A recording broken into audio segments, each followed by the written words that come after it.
आपण आलेलो आहोत आयलानगरमध्ये. आयलानगर येथील ढवळपुरे सतलोक आश्रम या ठिकाणी आलेलो आहोत आणि प्रोफेसर कबीर साहेब यांची 629वी जयंती साजरी करत असताना आपल्याला खूप काही मोठा इकडे जनतेचा हजारोच्या आणि लाखोच्या संख्येनं भाविक दिसत आहे. या ठिकाणी बघा खाणं राहणं पिणं सगळ्या गोष्टी सुविधा एकदम व्यवस्थित आहे.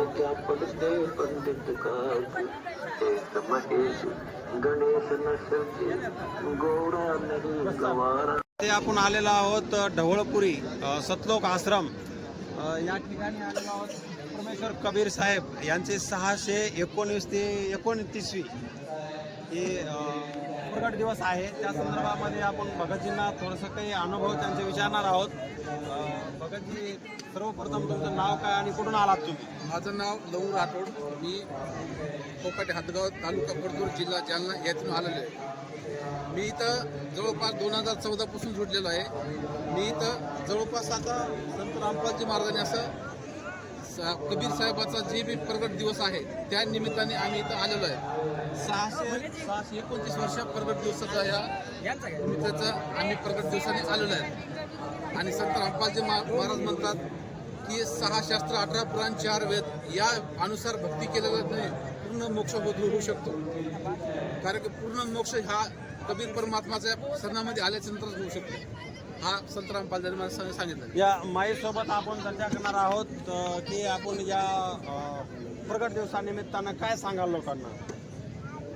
ये परमात्मा ये परमात्मा कबीर साहब जी का से प्रकट दिवस मनाया जा रहा है. मतलब प्रकट दिवस क्यों मनाया जाता है? क्योंकि उनका कोई जन्म नहीं हुआ था, किसी माँ के उन्होंने जन्म नहीं लिया था. वो साक्षात सशरीर सतलोक से आकर के प्रकट हुए थे और वही उसी पवित्र दिन को हम ये प्रकट दिवस के रूप में मनाते हैं. और जगत को क्या संदेश देना चाहते हैं आप?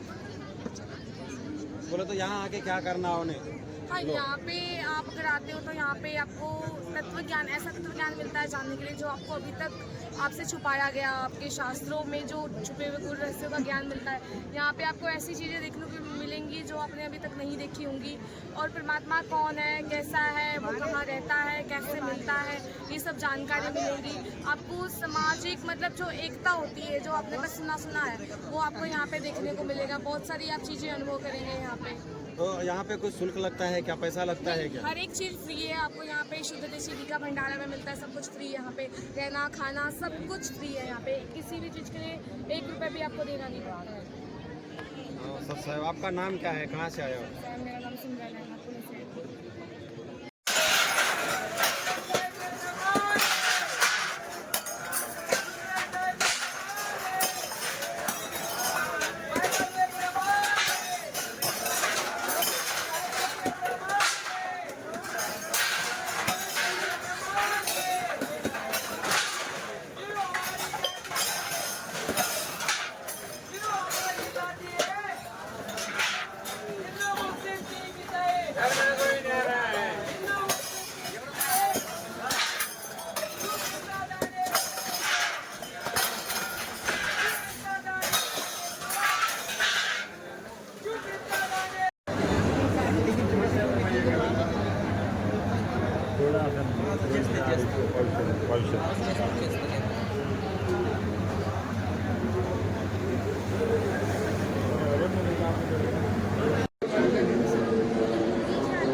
भगवान जे मुर्दा फोटो था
तू बोलीच काय